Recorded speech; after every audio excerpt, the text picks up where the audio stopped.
Galaxy Pop.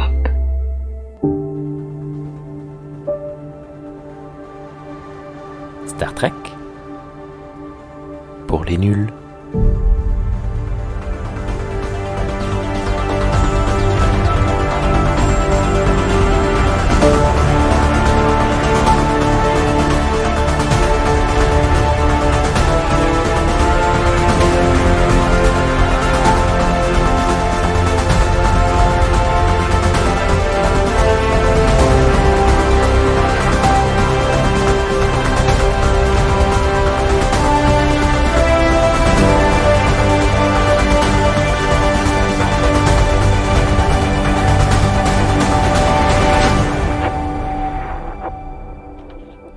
Être ou ne pas être, telle est la question. Qu'il soit plus noble dans l'esprit de souffrir les frondes et les flèches de la fortune scandaleuse, ou prendre les armes contre une mer de troubles, et en s'opposant à eux, mourir, dormir, pas plus. Et par un sommeil pour dire que nous finissons, le mal de cœur et les 1000 chocs naturels consomment, que la chair est héritière, c'est une consommation. Être pieusement désiré, mourir, dormir. Dormir par hasard, rêver, oui, il y a le frottement. Car dans ce sommeil de mort, quels rêves peuvent venir quand nous aurons quitté cette enveloppe mortelle? Doit nous donner une pause, il y a le respect. Cela rend la calamité de vie si longue. Car qui porterait les fouets et le mépris du temps? L'oppresseur a tort, l'homme fier a tort. Les affres de l'amour méprisé, le retard de la loi, l'insolence du bureau et les rebuts. Ainsi, la conscience fait de nous tous des lâches, et donc la teinte native de la résolution, et malade avec le pâle jet de pensée. Et les entreprises de grands courants d'heures et d'heures, avec ce regard, leur courant tourne mal, et perdre le nom de l'action. Et oui, bonjour à toutes et à tous et bienvenue dans Star Trek pour les nuls, le podcast Star Trek qui est mieux que les autres. Et nous nous retrouvons ce soir pour parler d'un merveilleux épisode de Star Trek, la série originale. Bonsoir dans l'ordre qui s'affiche. Salut Guillaume, comment vas-tu? Non, il a pas envie de parler, il a coupé son micro. Pardon, excusez-moi, non, j'avais appuyé sur espace, mais visiblement le PC a oublié. Donc oui, salut, ça va? Parce que c'est ce que j'ai dit, du coup. Ça va très très très très bien. Salut Thierry, comment vas-tu? Salut. Alors tu cites Hamlet du coup. Je cite Hamlet que j'ai fait traduire il y a 3 secondes par Reverso et qui a raté des mots, ou alors peut-être que la traduction que j'ai chopée était pas bonne, le texte d'origine. Donc dans un épisode où on parle d'un épisode qui parle de Macbeth. Eh ouais, t'as vu, c'est de la podcastception. Et salut Matou, comment vas-tu? Bonjour, c'est ChatGPT Matou. tu vas dire des mots au hasard. C'est l'intelligence artificielle qui émule Matou. Qui émule Matou. Voilà, on marquera n'empêche qu'il a prononcé le nom du chatbot en anglais et pas à la française. ChatGPT. GPT. T'as pété Matou. Ok, c'est super haut niveau ce soir, on est en pleine forme. Là, c'est les montagnes russes, on était très haut avec du Hamlet, mais alors là, on est redescendu au niveau de paix. Justement, faut compenser. Ah ouais, c'est super. Oh, c'est super. Bonsoir donc, je disais ce soir nous allons parler du très fameux épisode Conscience of the King, épisode de TOS, épisode 14 de la saison 1, mais avant toute chose, comme d'habitude, il faut que nous rappelions que nous sommes sur le flux RSS de Galaxy Pop. Galaxy Pop, merci de nous héberger, et sur la chaîne YouTube au format audio de Star Trek pour les nuls. Tu sais qu'à force de faire un truc genre Galaxy Pop, tu serais très bien dans une pub pour du lait. Je te vois très bien. Ah oui, c'est vrai qu'elles sont très sexualisées, les pubs pour le lait. Elles le sont toujours? Non, je sais pas, j'ai l'intelligence de pas allumer ma télé pour regarder ce genre de choses. Ok. Alors, comment tu sais? Parce que j'ai eu une enfance. Sont nos amis pour la vie. Moi, je pense que ça a été facile. Vendre du lait en mettant du Chris Isaac. Je suis désolé, c'est le must. On verra. On n'a pas fini la recherche de la pub idéale. Bien, question du public, question de Papacha ce soir, qui nous demande pourquoi Roddenberry a voulu ajouter Tiberius au prénom de Kirk en sachant que Tibéré était quand même une belle ordure. Et il y aura une deuxième question après. Matou, tu as une idée pourquoi Tiberius ? Écoute, ça fait partie des coquetteries certainement de l'époque où faut se rappeler que même en France, il y a eu une domination culturelle du grec et du latin. C'est ce qu'on retrouve notamment un peu dans cet épisode, on en reparlera après. Donc d'avoir une référence latine, romaine, a toujours un cachet autre que s'il s'appelait Kevin. James Kevin Kirk, ça sonne pas James K. Kirk. Mais il y a un Kevin dans cet épisode. C'est vrai. C'est Riley. Exactement. Ah oui, c'est vrai, il s'appelle Kevin. Voilà. Ouais. Et il y a une Kevin Timeline. Non. Ouais, alors, peut-être, mais c'est pas la même chose. Hein. Oui, il y a la timeline de Kevin. Ouais. Il existe très probablement un univers parallèle où tout le monde s'appelle Kevin. Nous présentons toutes nos excuses à tous les Kevin. Moyennement. Je sais que c'est pas facile. Ok, on n'a pas d'autres raisons de Tiberius ? On pourrait rechercher, mais je pense qu'il y a quand même la volonté d'avoir cette référence un petit peu après dans le lore de Star Trek. Il y a certainement une raison in-universe. Voilà. Ah ben, alors voilà, justement, donc là, vous, avec qui je parle, ne le savez pas, mais les personnes qui nous écoutent le savent, puisqu'elles ont très probablement écouté l'entrevue avec Arcadie Picardi, qui nous a lu le tout démarrage de la version novélisation du film Star Trek, l'original. Et une des premières lignes, c'est son grand-père, Samuel, qui a choisi ce prénom, Tiberius. Mais on ne sait pas pourquoi. Il était fan de Tiberius, de Tibéré. Voilà. C'est tout. Et du coup, deuxième question. Il faut savoir, si tu veux, on s'est baladé pendant énormément de temps avec James T. Kirk. Donc, il y a eu certainement, à l'époque, beaucoup de conjectures sur ce que voulait dire ce T, etc. Et je pense qu'ils sont venus dans un grand brainstorming pour arriver à ça. Mais je ne suis pas sûr que ça soit Roddenberry. Je me demande si c'est Roddenberry ou pas. En fait, la première fois que, alors je sais pas si on le voit apparaître à l'écran hors dialogue, genre sur un écran ou sur une tablette ou un truc avant, mais en tout cas la première fois que dans un dialogue le nom de Tiberius est associé à Kirk, c'est dans l'épisode BEM de la série animée, donc dans les années 70. Ouais, qui est très cool l'épisode. Et Roddenberry il travaillait dessus, donc après est-ce que c'est lui qui a trouvé Même sachant qu'il y a toujours eu une certaine aversion pour la série animée. De Roddenberry ? Oui. C'est un gros raccourci. Roddenberry avait aucun problème avec la série animée jusqu'à ce qu'on commence à parler de faire la nouvelle génération. Et en fait, ça lui posait de problème parce qu'ils ont fait plein de choses dans la série animée. Enfin, plein. Finalement, pas tant que ça, mais pas mal de choses dans la série animée qui n'étaient pas compatibles avec une série live. Parce que typiquement, les ceintures de champ de force individuelles qu'ils ont dans la série animée, tu pouvais pas faire ça dans une série live. Donc, il voulait, à l'époque, il avait demandé à ce que la série animée soit retirée du canon pour que la nouvelle génération soit cohérente avec la série originale et du coup qu'elle soit pas considérée comme incohérente avec la série animée. Ce qui aurait été le cas plus ou moins. Alors que de nos jours. Recanonisé. Voilà, merci, c'est ce que j'ai. Voilà. Si seulement il faisait la même chose. Détail, hein. Allez, Saguet, allumez la mèche. Ok. Non, mais attends, tant qu'à faire, je la termine. Hein. Vas-y, je te suis, t'inquiète. C'est la période. Juste avant de passer, donc dans la dernière série Strange World, nous allons parler un petit peu tout à l'heure. Il faut savoir que ces génies, là, il y a des génies quand même au casting.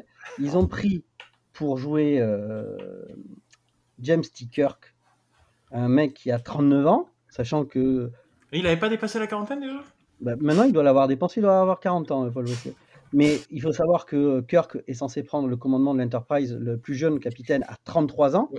Donc son acte, sachant que c'est dans 3 saisons in-universe, à moins qu'il y ait un saut temporel et tout. Non, c'est à 30 ans, non ? C'est pas à 33. 33, il est né en 53. 2253. 263. 2233. 2233. Non. Et il prend Oui, si. Oui. il prend l'Enterprise en 2266. Ah non, la série originale commence en 66. Oui, justement. Il a déjà pris... capitaine de l'Enterprise. Oui, et il a pris quelques temps auparavant. Pas tellement de temps auparavant. Ouais, je crois que c'était à ses 30 ans, moi, qu'il était devenu. Non, mais bon, 33. après, une fois de plus, hein, ça n'a pas été établi que Strange New World et Discovery sont dans un univers parallèle. Attends. Et donc là, on a quand même pris un acteur pour jouer Scotty, qui est né en 1994. Donc, comme ça a été tourné l'an il est dernier, plus jeune que moi. Voilà, donc il a 29 ans. C'est-à-dire que dans on va dire les deux acteurs, c'est-à-dire l'acteur de Kirk a 12 ans de plus que l'acteur qui joue Scotty. Alors que normalement, c'est l'inverse. C'est l'inverse. Scotty est censé avoir 11 ans de plus que Kirk. Donc quand je te dis que c'est des génies... Ah ouais, non. Hein, alors quand tu me parles comme le dit très bien Thierry, qui a le champ de force dans une ceinture et qu'il faut décanoniser ça, hein, voilà. Parenthèse refermée pour ça. Ok. Aujourd'hui, c'est pas qu'une petite ceinture qu'il faudrait canoniser. Hein, on va rester dans la question du canon parce que du coup, deuxième partie de la question de Papa Chat. Par extension, l'explication du prénom du grand-père qu'on nous sert dans la Kelvin Timeline était-elle canon ou inventée pour le film? On va demander à notre cher spécialiste de la timeline des Kevin.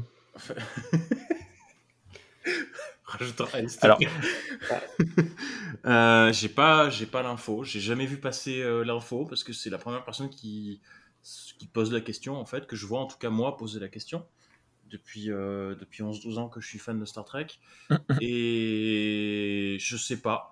Si je devais établir une explication, alors elle sera pas canon parce que c'est mon voilà. Si je devais répondre à la question pour garder l'univers cohérent, je dirais que dans les deux timelines.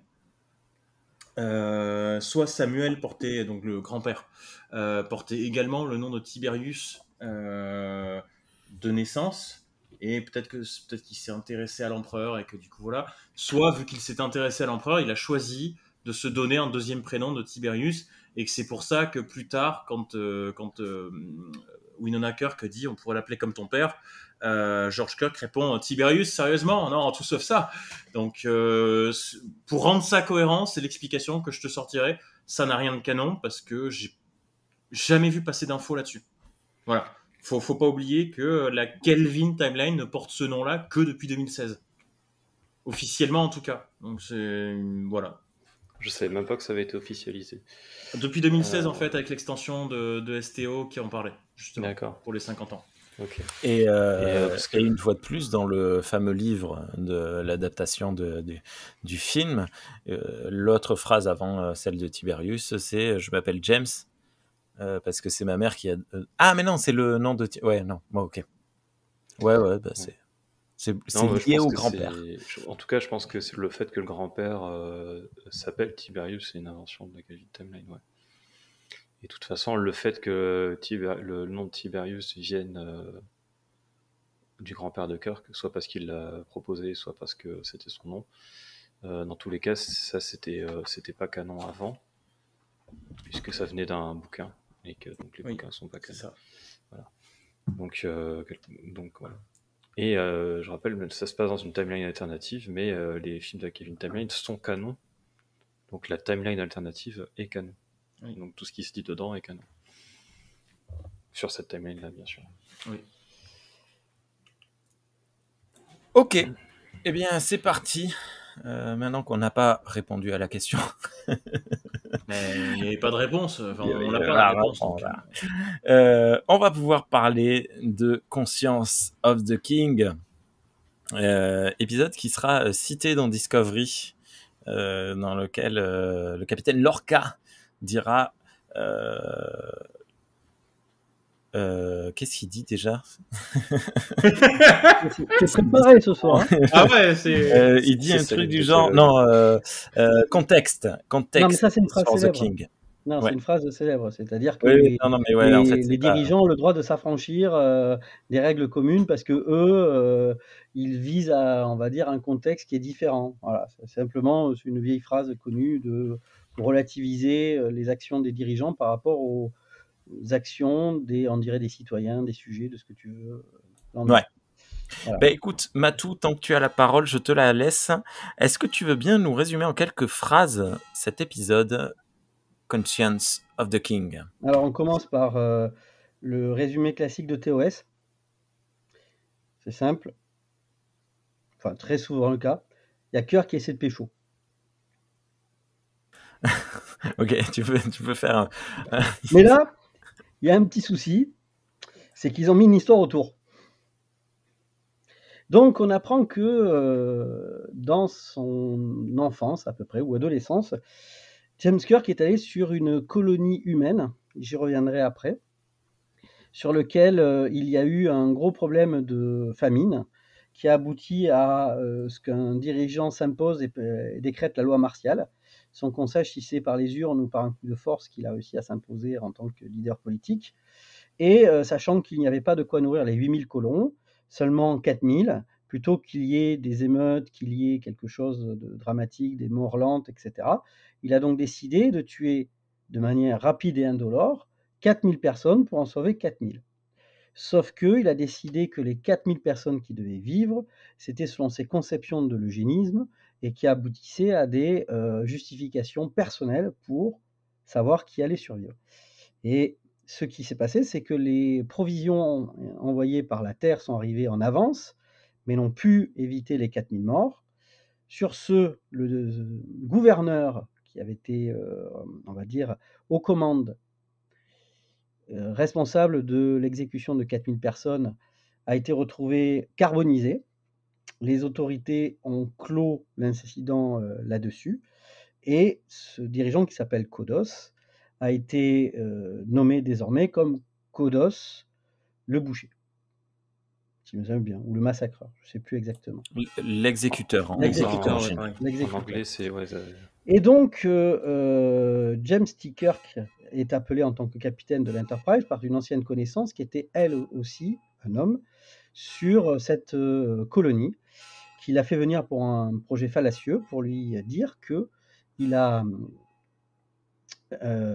retrouvé Kodos vivant alors qu'il était censé être mort et que désormais il se ferait passer pour un comédien qui passe de planète en planète, ça étant comédie subventionnée dans un échange culturel. Voilà.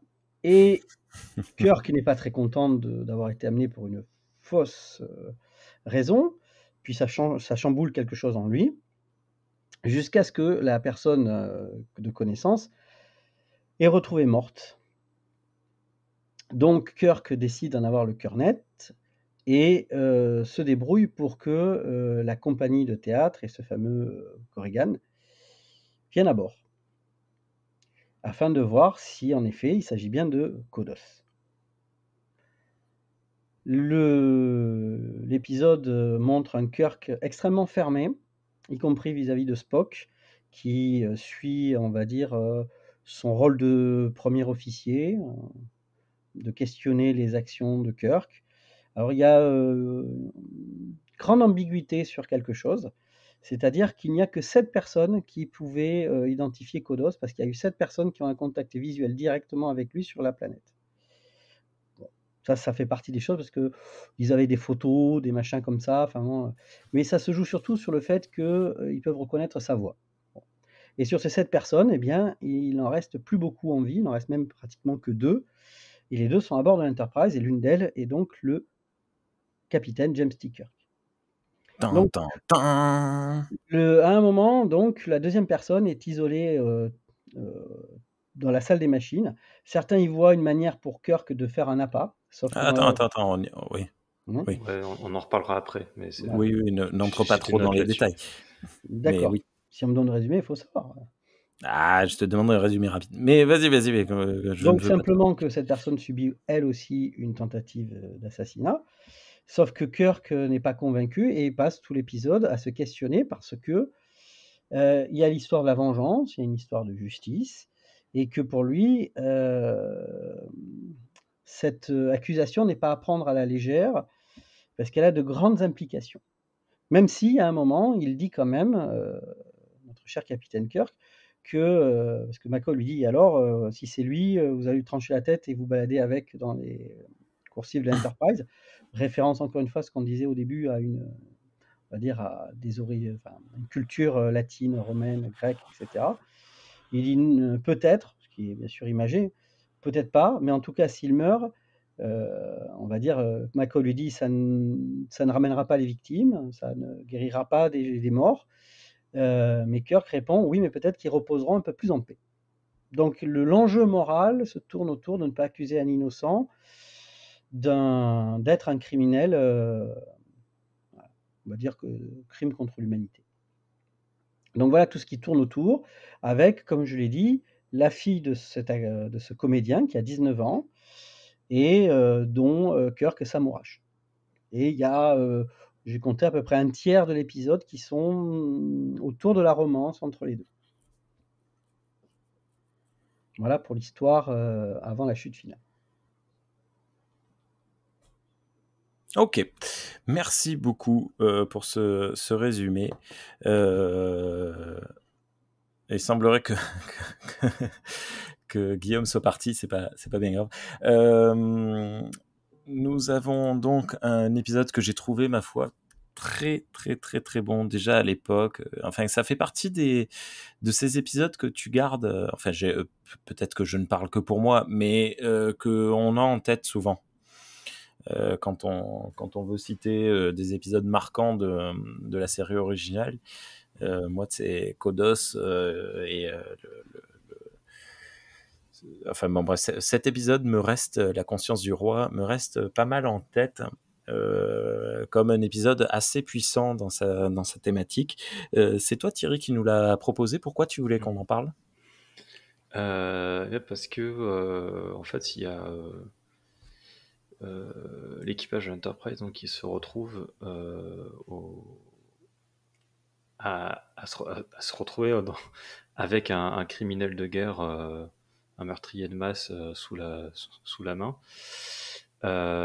qui a une tentative de meurtre contre lui et qui a le sujet de la rédemption qui se pose.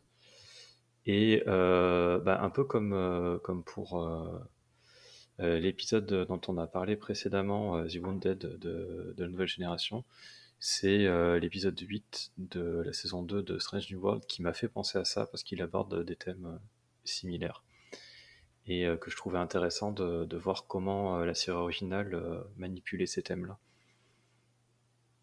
Ok, mais il y a énormément de questions qui nous restent en tête après le visionnage de cet épisode. Mais on va voir tranquillement, bon, pas du scène par scène, mais comme à notre habitude. Déjà, je voudrais commencer par un truc très léger et très cool. Le charisme du pote de James T. Kirk dans cet épisode, qui ouvre l'épisode. Enfin non, il ouvre pas l'épisode. On ouvre l'épisode sur la fameuse pièce de théâtre de Hamlet jouée par Kodos, enfin qui a un autre nom, je sais plus comment.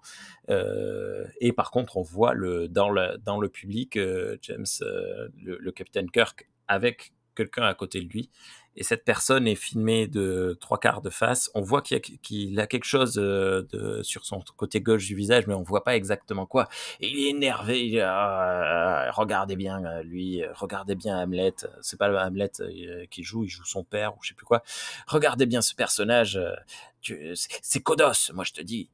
Et là, le générique se lance. Mais on a un personnage, il joue Macbeth, merci Thierry. On a un personnage hyper charismatique, qui malheureusement n'aura que 2 scènes avant de disparaître. Et moi je pleure de sa mort, mais doublement, parce que l'acteur ne revient pas. C'est dommage. Bref, vous êtes quand même d'accord ?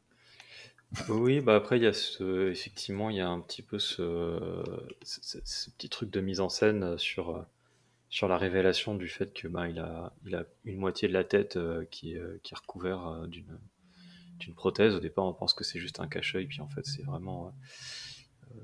On peut supposer qu'il a un bout du crâne qui lui manque, ou en tout cas qu'il a sa tête qui est très abîmée. Et du coup, on peut se poser des questions sur les méthodes indolores de Kodos pour tuer les gens. On sait qu'il y a eu un incendie vu que le faux corps de Kodos a été retrouvé calciné. Est-ce qu'il n'y aurait pas eu un grand incendie qui s'est propagé ou des trucs comme ça? On ne sait pas exactement, puisque on ne sait pas. On ne sait pas. Oui. Mais en effet, oui. C'est vrai que ça, oui, tu vois là, le fait que tu soulignes ça, j'y avais même pas pensé, parce qu'on nous le dit exactement, hein, c'est Spock qui dit que les gens ont été tués de manière indolore et rapide. Donc c'est vrai que c'est une vraie question, tiens. Ah, alors ça. Mais bon, j'ai trouvé cette accroche, ce démarrage d'épisode assez particulier, même pour du TOS. Je sais pas comment expliquer. Tout On arrive l'épisode est particulier. Après, moi, j'accroche pas tellement à ce grand bandeau fait de la sorte. On est quand même dans 200 ans dans le futur, mais bon, pour eux, Ouais, en fait, t'as vu comment finit Pike, hein. oui, oui, mais bon, justement, je veux dire, là, t'es pas, ça fait plus gueule cassée de la Première Guerre mondiale. Enfin, après, tu sais, t'as pas besoin d'avoir un incendie pour ça, hein, t'as qu'à croiser certaines, on va dire, compagnies de policiers à Marseille, hein. Ok. Oui. Après, c'est vrai que on peut tout à fait imaginer qu'il y a certains types de blessures qui sont pas soignables par les régénérateurs thermiques du moins à de cette époque, TOS, parce que dans TNG, on a très très très rarement des personnes complètement défigurées. Je crois même pas qu'on en ait tout court. C'est ça. Du moins chez les humains. La technologie du 23e siècle et celle du 24e sont pas tout à fait les mêmes. Bon, évidemment, les séries récentes ont un peu oublié ce détail, mais Si seulement c'était le seul détail qu'ils avaient. Oh, pardon, excusez-moi. Je suis désolé. C'est tout on parle de ce sujet précis. Un truc que je trouve intéressant avec ça, c'est que Kirk, donc, il assiste à la représentation à côté de Tom Layton. Donc, il voit Anton Caridian en train de jouer Macbeth comme lui. Il l'entend insister sur le fait de regarde bien, écoute bien sa voix. Mais quand il en parle avec lui après, lui, il y croit pas. C'est presque qu'il refuse d'y croire. Mais ça l'empêche pas, quand il revient sur l'Enterprise, de faire des recherches et d'essayer de voir s'il y a des preuves, s'il y a des indices qui iraient dans son sens. C'est-à-dire que même s'il y croit pas, il prend quand même la précaution de faire des recherches. Donc encore une fois, c'est pas quelqu'un qui est motivé uniquement par son instinct, mais c'est aussi quelqu'un qui attache de l'importance à la matérialité et donc aux preuves. Le doute sceptique, on lui a instauré une graine dans la tête et il se dit je vais aller vérifier quand même au cas où. Ouais. Ouais, mais ça c'est un très bon move de sa part. Et on se retrouve ainsi dans un épisode de Cold Case, affaire classée, bien sûr, bienvenue sur France 2 en 2000, je ne sais pas combien. C'est très cool. Donc les fameuses recherches, Kirk il ouvre un ordi et il dit tu me cherches toutes les infos que tu as sur telle personne, puis sur telle personne. Et en fait j'ai l'impression que l'ordi du 23e siècle il a des informations et un fichier sur absolument toutes les personnes de la Fédération, ou si c'est juste parce qu'on a affaire à deux personnes assez élevées socialement et connues. Parce que ça pose quand même un problème. Enfin, moi, j'ai pas forcément envie que d'être fichier dans tous les ordinateurs. Non, mais ça dépend. Il faudrait pas que je fasse du podcast. Mais... Non, mais Kodos, c'est quelqu'un d'inconnu, puis de très connu, pardon. Ouais. Et après, on demande des traces, c'est-à-dire à partir de quand. C'est pas plus que ce que tu pourrais faire avec Internet de nos jours. Hein. Ok. Donc là-dessus, ça, c'est juste que l'ordinateur, c'est les années 60, t'entends presque le bruit mécanique des choses en train de tourner. Bref, c'est tosque, c'est les années 60. Ouais, non, mais c'est très cool, mais c'était... mais oui, c'est vrai quand même, Kodos est évidemment tristement célèbre, mais Anton, comment il s'appelle ? Je l'ai écrit, Anton Caridian, il est aussi célèbre en tant qu'acteur, donc je pense que ça joue... Ok. Il cherche des traces, c'est-à-dire que Caridian, t'en entends parler que 20 ans avant. Pas 30 ans, 40 ans, cherche une pièce, enfin tu sais, maintenant, même l'acteur qui joue Scotty dans Strange New World, je suis allé récupérer qui était né en 94, tu vois. Ouais. Et pourtant, c'est pas un acteur très connu, mais voilà, IMDb, etc. Donc, pour te dire, moi, ça me choque pas plus que ça. C'est pas comme si il avait un rapport de police vraiment circonstancié sur tout exactement ce que fait Ok. ce comédien. Non seulement ça, mais c'est après, il y a eu aussi une certaine logique que ces données soient accessibles pour des personnes qui servent dans une flotte qui a en partie pour but de défendre les citoyens à l'intérieur de l'espace de la Fédération. Non, ça par Qu'il- contre, je suis pas Bah, forcément je suis pas d'accord.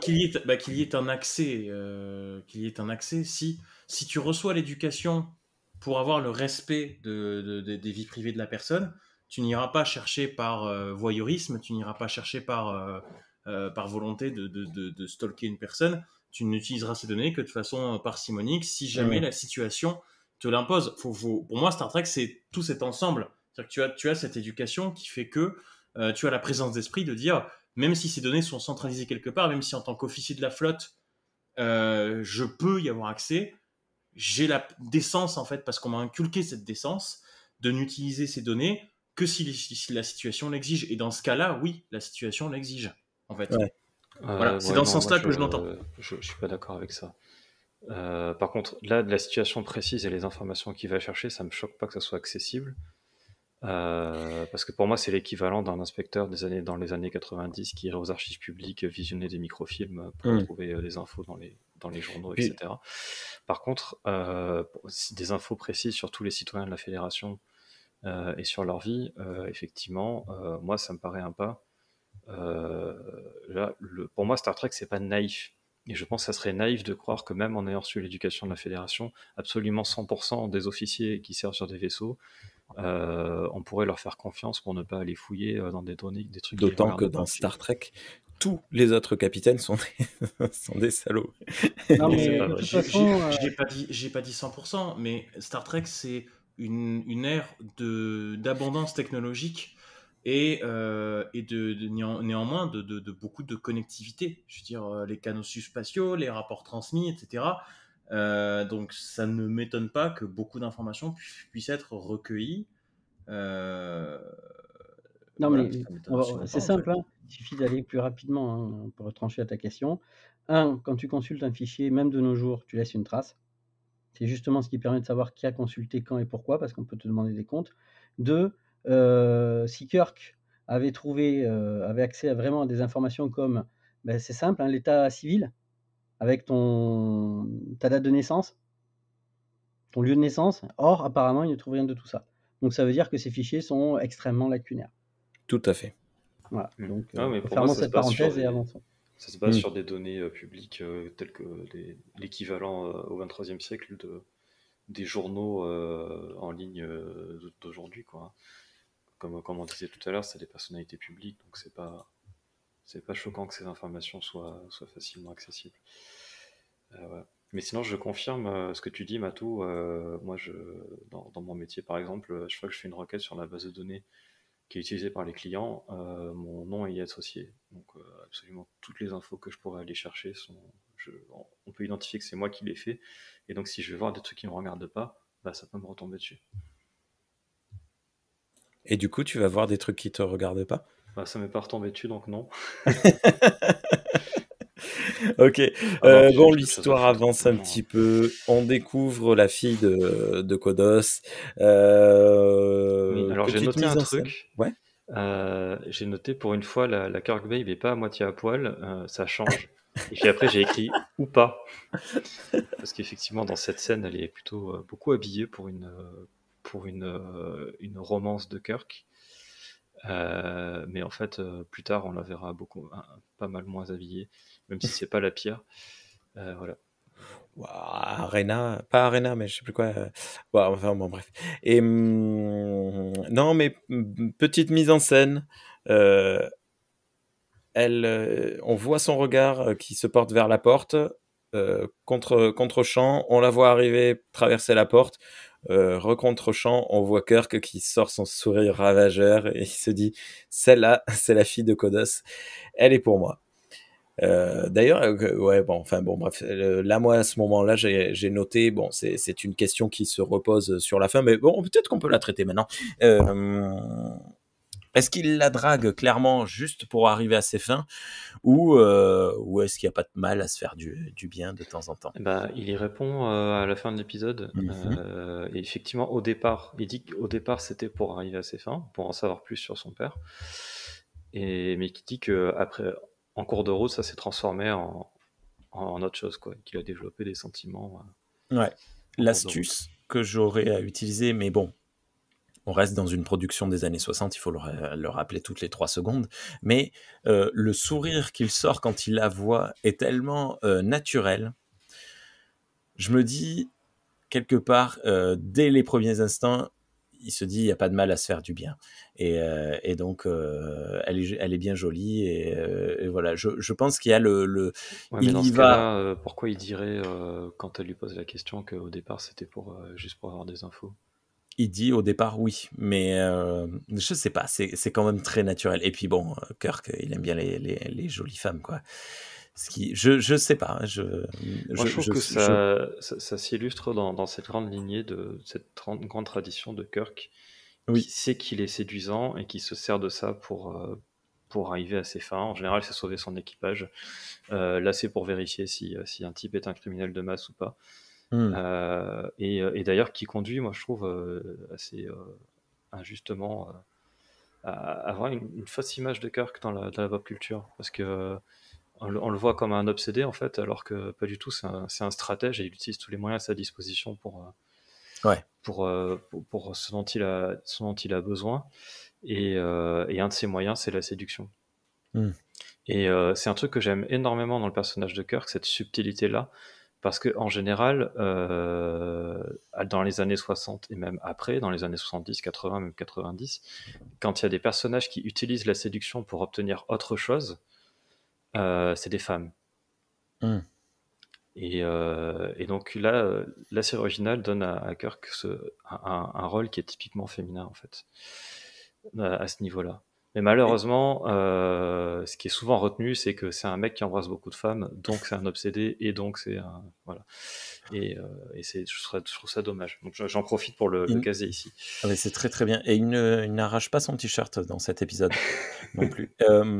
Et souvent, de toute façon, on a une émergence de sentiments. Hein. À chaque fois, il est triste parce que malheureusement, souvent, l'élu de son cœur et l'élu de son stratagème passe souvent l'arme à gauche, pas tout le temps, mais souvent. Et il est vraiment triste quand ça arrive.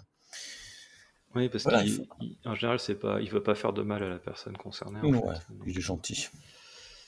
À nouveau, scène un peu suivante, on découvre enfin le corps du pote de Kirk. Comment tu as dit, Thomas ? Tom Layton. Tom Layton, qui a été tué. On ne sait pas si Tom c'est un raccourci ou si c'est son nom complet, mais il l'appelle Tom.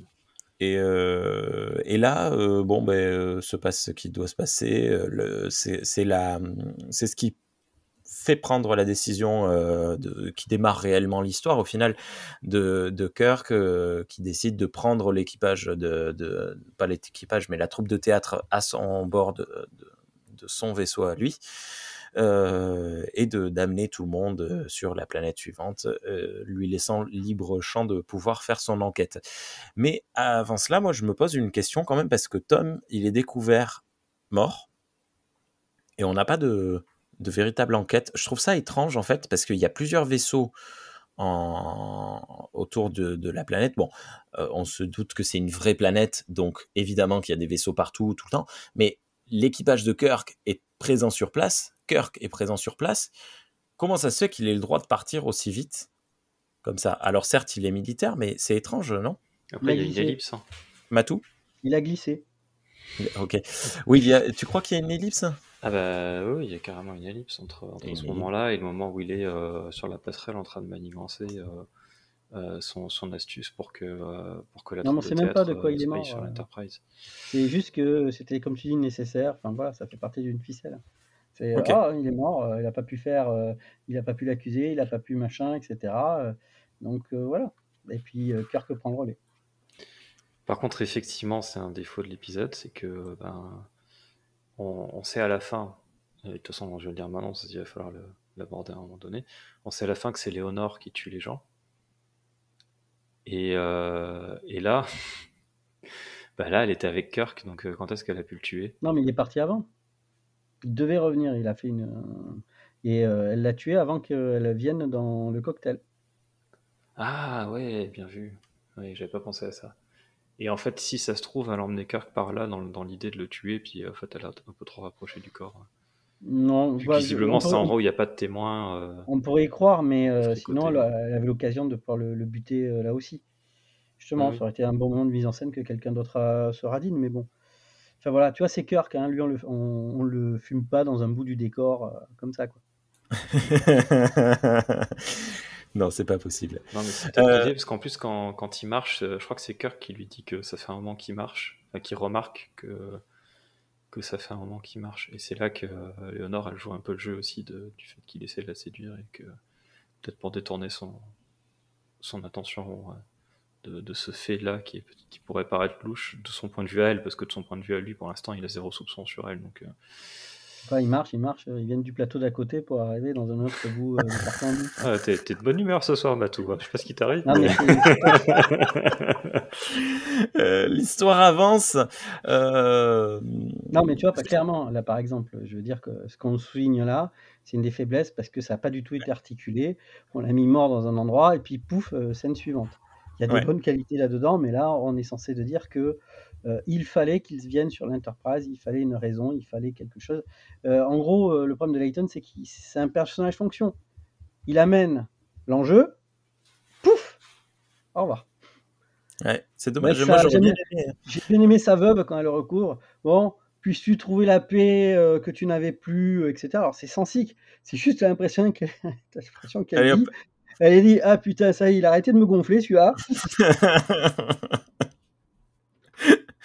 Ouais. Ah, parce que tu vois, alors une bonne chose, c'est qu'on est plutôt dans la retenue, on est dans un jeu plus théâtral et tout, qui peut être intéressant par rapport à ce qu'on est arrivé dans l'opposé avec force d'émotion dans le jeu, etc.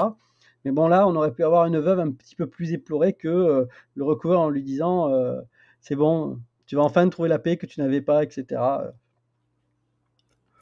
Qui C'est vient vrai. pour te recharger que il n'est jamais revenu, enfin, il n'a jamais vraiment passé au-delà de ce qu'il a vécu, qu'il a été toujours traumatisé. C'est ce que cette scène veut montrer. Voilà.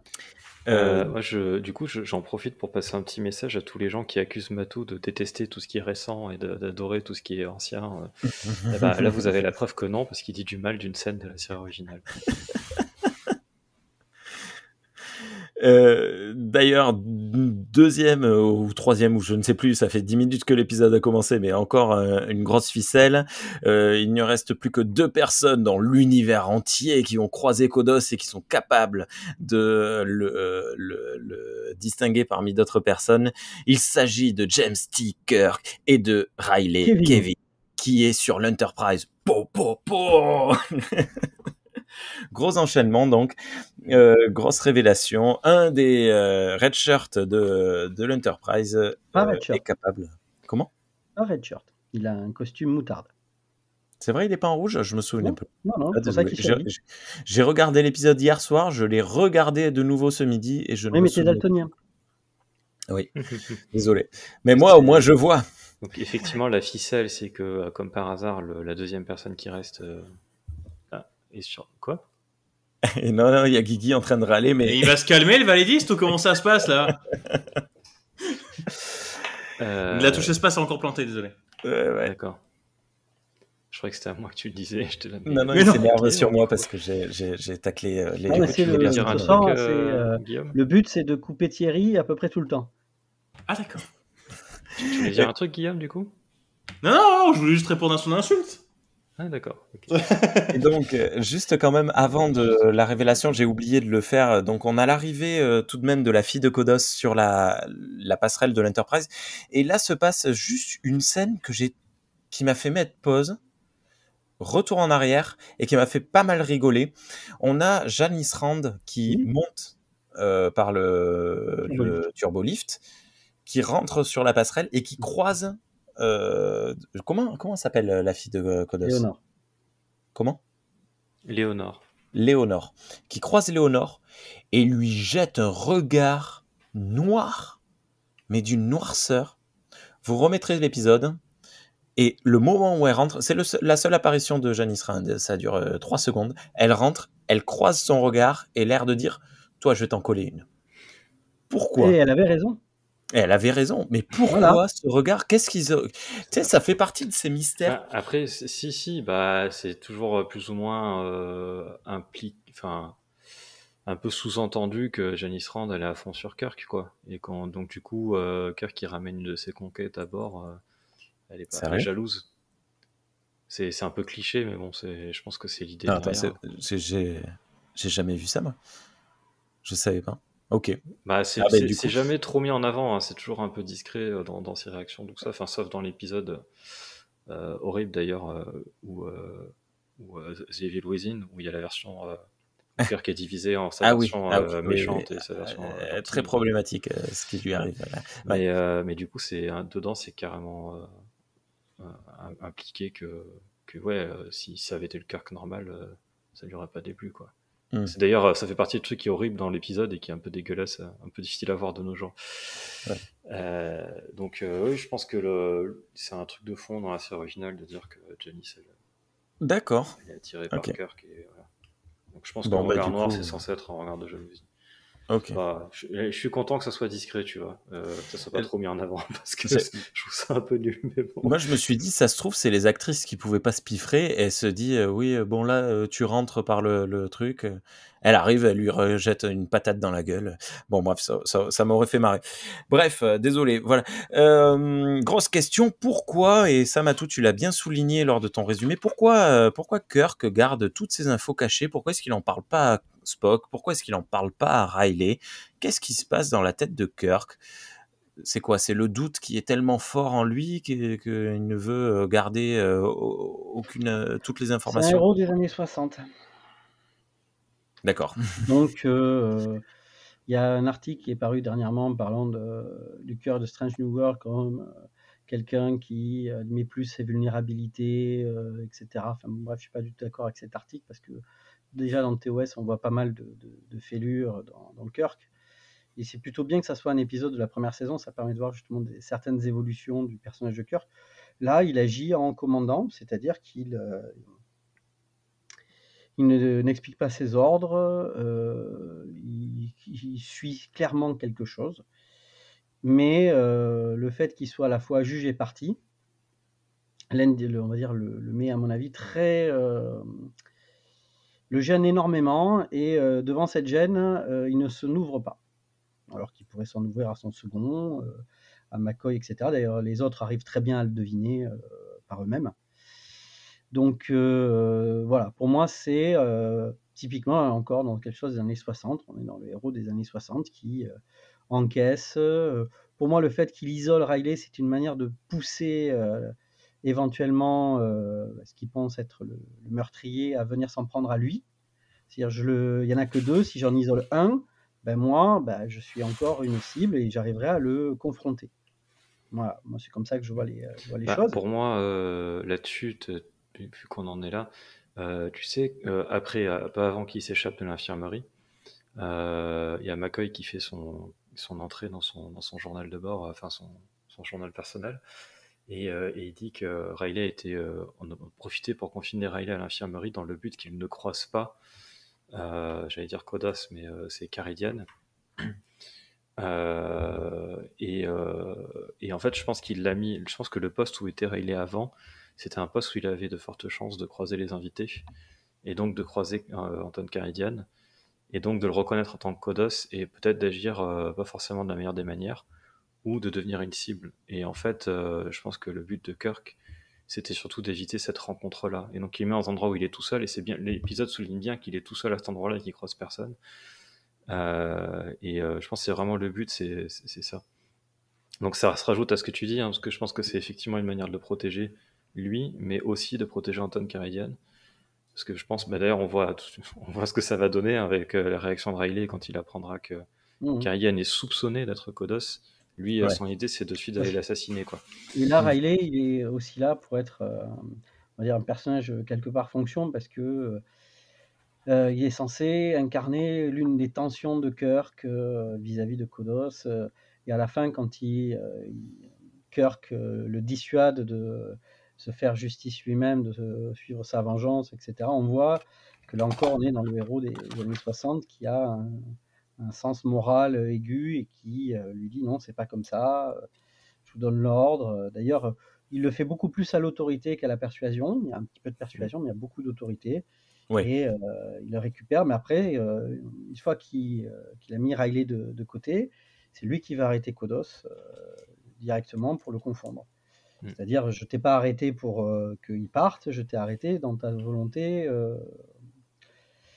d'être en dehors, on va dire, de la loi, entre guillemets.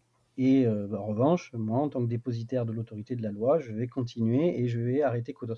D'ailleurs, l'épisode est assez fin pour éviter de te dire ce que Kodos encourt. On se rappelle que dans TOS, on nous avait parlé qu'il y avait encore la peine de mort. Ça existait encore. On ne sait pas, l'épisode est assez malin pour... on te parle pas, même pas de jugement, on te dit même pas qu'il va être traduit devant une cour. Non, on te dit simplement qu'il faut arrêter, révéler, puis la suite, ça sera hors champ. On n'en parle pas. On n'en parle Sachant pas, que la peine de mort vient de The Cage, en fait. Donc, le tout premier épisode. Donc là où les choses n'étaient pas encore complètement bien définies. Voilà. Et je trouve cette manière... là, par contre, c'est rester dans l'ambiguïté est assez malin de la part de l'épisode.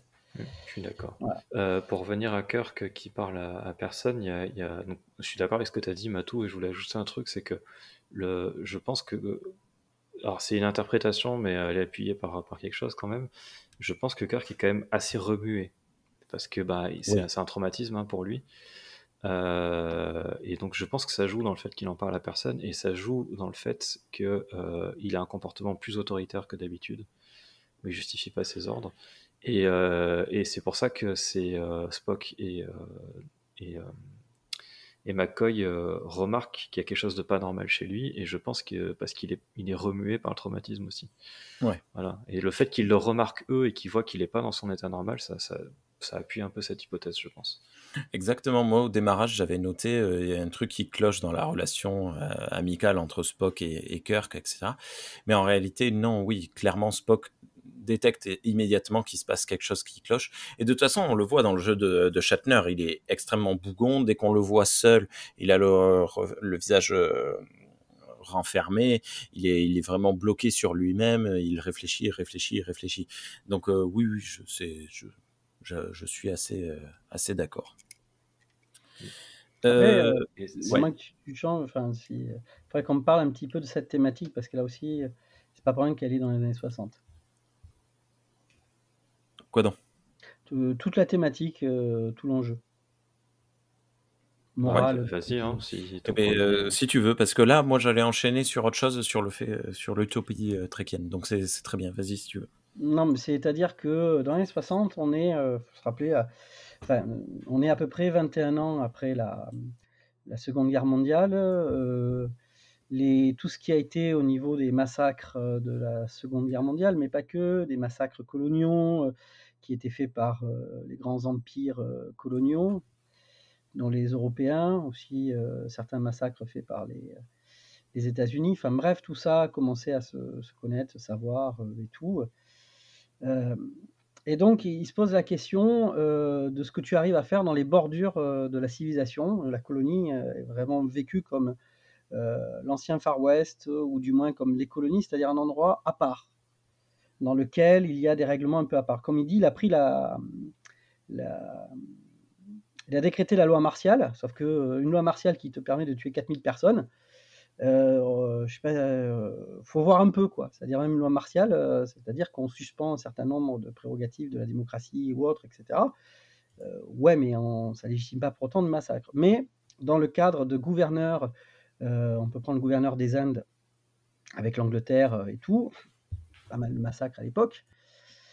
Bref, c'est comment quelqu'un qui est arrivé à faire quelque chose à un moment de sa vie se rend compte qu'il a peut-être eu tort, ou du moins se reconstruire autrement. C'est-à-dire que tout ce personnage est traversé par une espèce de remords, il n'est pas dans la revendication. C'est pas parce qu'il aurait perdu, on va dire, comme les nazis qui ont, par exemple, à Nuremberg, il faut voir comment Göring s'est défendu. Mais voilà, c'est pas la justification d'un perdant, c'est quelqu'un qui a agi d'une certaine manière dans laquelle il était convaincu, et qui 20 ans après n'est plus aussi convaincu de ce qu'il a fait était juste ou pas, qui veut éviter, qui veut passer à autre chose, qui est ramené. Et toute la force de cette histoire, c'est que ce qu'il avait essayé de construire, parce que sa fille, elle a 19 ans, c'est dit explicitement.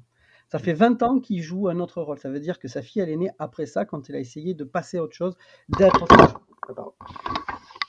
Mon micro est tombé. Ça va Non, ça va, c'est le micro C'est qui est tombé. l'émotion.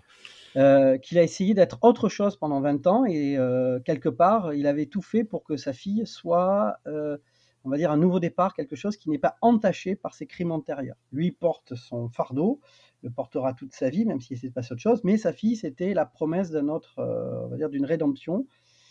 Et hélas, comme il dit, quand lui dit « Mais qu'est-ce que tu as fait, enfant? Tu m'as tout enlevé en prenant du sang sur les mains, je l'ai fait pour te protéger. » Et quelque part, il se rend compte que on n'échappe pas à ses fautes.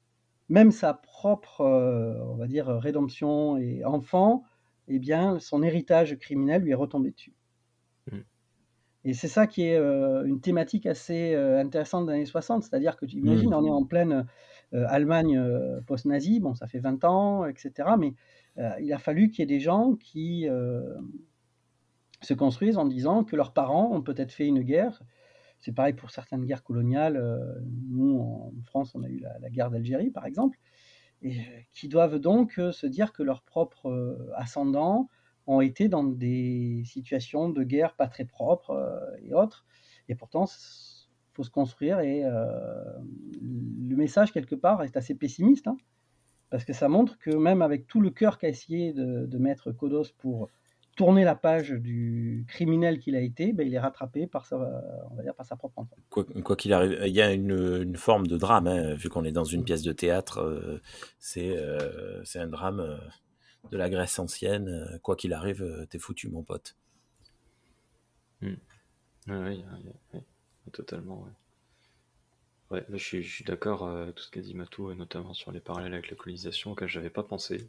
Alors que c'est en fait assez évident, hein, le fait que ça se passe dans une colonie, c'est pas.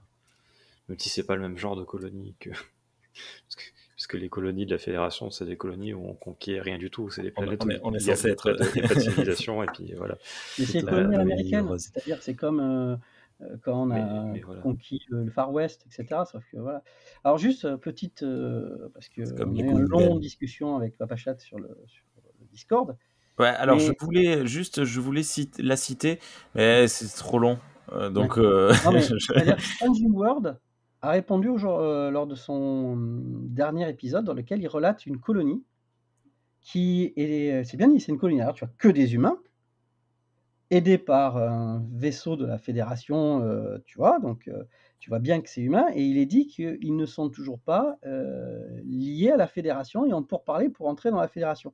Donc, dans l'histoire de Star Trek, moi, ce que j'en ai compris, c'est que la Terre a essaimé, tu sais, dès qu'il y a eu le warp et tout, plusieurs personnes ont fait un peu comme le Far West, c'est-à-dire elles sont allées sur d'autres planètes, essayer de construire une autre société, faire autre chose, tout en ayant, tu vois, il faudrait savoir, parce que le warp date comme on l'a vu dans First Contact, tu vois, de Zefram Cochrane. 2063. Tu vois, 2063, donc tu vois, entre-temps, quels ont été les liens? Est-ce qu'ils sont devenus indépendants? Est-ce qu'ils ont suivi l'élévation qu'a permis ce que montre, on va dire, la société tréquienne vers une utopie réalisée non pas que sur la planète Terre, mais par l'UFP.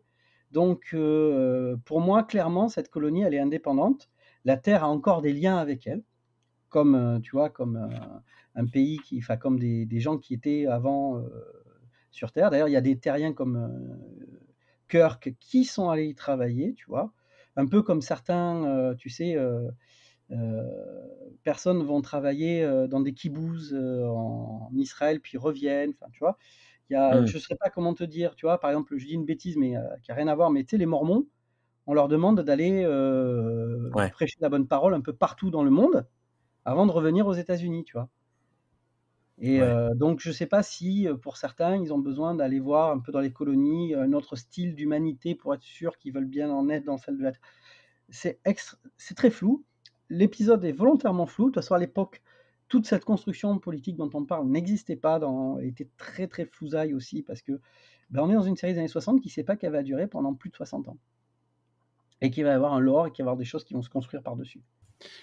Après, si je me rappelle bien de la discussion de Papacha, il parlait du fait que ce soit un gouverneur d'une colonie de la Fédération qui commet ces actes. Et en fait, il a pris le pouvoir peu avant dans l'objectif de commettre ces actes-là. Donc le gouverneur, même si c'était une colonie qui appartenait à la Fédération, même en imaginant cela, ce n'est pas un gouverneur de la Fédération qui a fait ça. C'est quelqu'un sur place qui a pris le pouvoir. Podos est dit comme étant un membre de la Fédération. Oui, c'est un membre, mais c'est pas un gouverneur. Ouais, non, mais en même temps, c'est dit, il prend le pouvoir. On ne sait même pas comment il arrive au pouvoir et il décrète la loi martiale. Mais Spock, quand il décrit ce qu'il a fait, il dit seized full power. Et donc il a saisi le pouvoir, il l'a pris. C'est-à-dire que donc il lui a pas été donné le pouvoir. Après, donc on peut très bien. C'est pour moi, je l'interprète cette phrase-là et le fait que ce soit ce terme-là qui a été utilisé comme un putsch.